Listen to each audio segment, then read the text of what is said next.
Bonjour et bienvenue dans l'épisode numéro 8 de cette série. Dans cet épisode, on va utiliser un émetteur-récepteur d'ultrasons pour fabriquer un télémètre à ultrasons. Donc c'est du matériel très proche de ce qu'on utilise déjà dans les TP de physique. Ce petit composant possède 4 bornes, donc il faut les brancher de la bonne façon. La borne qui se trouve ici doit être relié au pin GND pour avoir la référence 0 V. À l'opposé, vous avez une borne qui doit être connectée au pin 5 V. Donc en fait, c'est une tension de polarisation, c'est une tension d'alimentation de ce petit processeur. Vous avez les deux bornes au centre. Il y en a une qui sert à déclencher une impulsion et une qui sert à mesurer ou à recevoir l'impulsion. Donc une des deux bornes correspond à une émission d'ultrasons et la deuxième correspond à la réception. Alors pour les brancher, j'ai déjà pris un peu d'avance, j'ai pré-câblé une petite breadboard, donc je vais enficher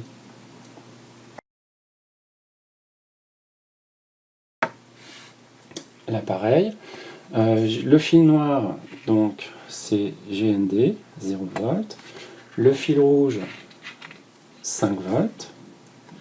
Et dans le programme que j'ai construit, le trigger, c'est le fil orange, il va sur le pin 9. Et le vert, l'écho, va sur le pin 8. Donc on est sur des entrées ou des sorties numériques. Voilà, pour le branchement c'est tout, après c'est juste une histoire de programmation. On retrouve dans les grandes lignes la partie loop, la partie setup, et puis l'entête du programme, avec des déclarations. Alors qu'est-ce qu'on déclare? Eh bien qu'il y a un pin qui s'appelle trig pin, donc c'est le pin du trigger qui est le numéro 9, un pin qui s'appelle echo pin qui est le numéro 8, un peu plus loin le pin du trigger est défini en sortie, et le pin echo pin est défini en entrée. C'est logique parce que le trigger il doit émettre un signal et le pin qui est sur l'écho doit recevoir. Donc un doit fournir, être en sortie, et l'autre en entrée.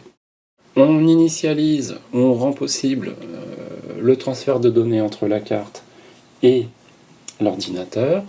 Et il reste encore deux choses à voir dans la partie en tête. Il y a une variable qui s'appelle retard, qui va correspondre à la durée qui s'écoule entre la réception et l'émission du signal, et puis distance, qui va être le résultat du calcul à partir de la valeur du retard. Regardons dans la partie loop.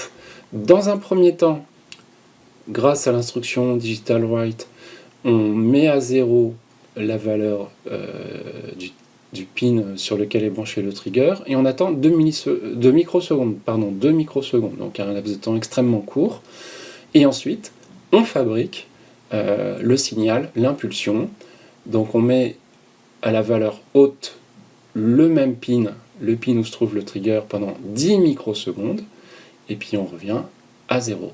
Donc en fait on a un petit signal carré de 10 microsecondes, c'est l'impulsion. Après, il y a un système, cette impulsion voyage, il y a un écho, elle est reçue, et la durée, le retard à la réception, comme on l'appelle, est définie ou est mesurée par cette fonction. À partir de là, on calcule la distance. Alors c'est une durée en microsecondes, donc on convertit cette durée en secondes, on multiplie par la célérité d'une onde sonore, 340 mètres par seconde, on divise par 2 car il s'agit d'un aller-retour, et le tour est joué. On affiche dans le moniteur le texte distance en mètres, suivi de quoi? Suivi de la valeur de la distance qui a été calculée à partir de la valeur du retard qui a été mesurée par la carte. Alors, affichage du moniteur. Non, je vais passer par le moniteur pour commencer. Je m'équipe d'un obstacle. Eh oui, il faut téléverser le programme, parce que là on est toujours sur le programme de mesure de température. Je téléverse le programme dans la carte, je me munis d'un obstacle, Ah, il faut que je vous affiche le moniteur. 2 mètres, je mets l'obstacle, 0. Si je m'éloigne, 1 mètre, je suis pas très bien en face. Voilà, c'est pas très précis parce que on n'a que des valeurs entières. Alors pourquoi ces valeurs entières? C'est parce qu'on travaille avec un type de variable numérique, distance, qui est un entier, integer. C'est un entier, donc ça c'est pas terrible parce que tout est arrondi, il n'y a pas de nombre décimal. Alors pour ça il faut modifier un petit peu. Là c'est 340 mètres par seconde. Je vais l'écrire en centimètres. 34 000 centimètres par seconde, ce qui va nous donner cette fois la valeur en centimètres. Je téléverse. Je récupère le moniteur, voilà. Ah bah c'est nettement mieux. Vous voyez, cette fois la sensibilité, au centimètre près, je peux avoir quelque chose qui correspond à une mesure de distance. On peut voir la même chose avec, comme d'habitude, le traceur. C'est parti. Très près, on éloigne. Je rapproche, j'éloigne encore plus loin. Là, je l'ai perdu. Je vais pousser la chaise.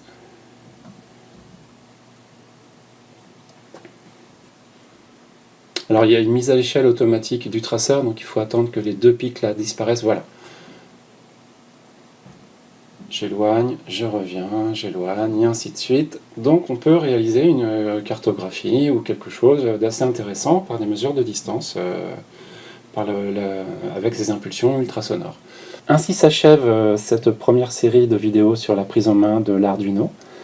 Ça a été l'occasion de passer en revue beaucoup d'éléments, d'informations, de notions, de points de programme qui permettent de bien démarrer et d'envisager pas mal d'activités, pas mal de montages.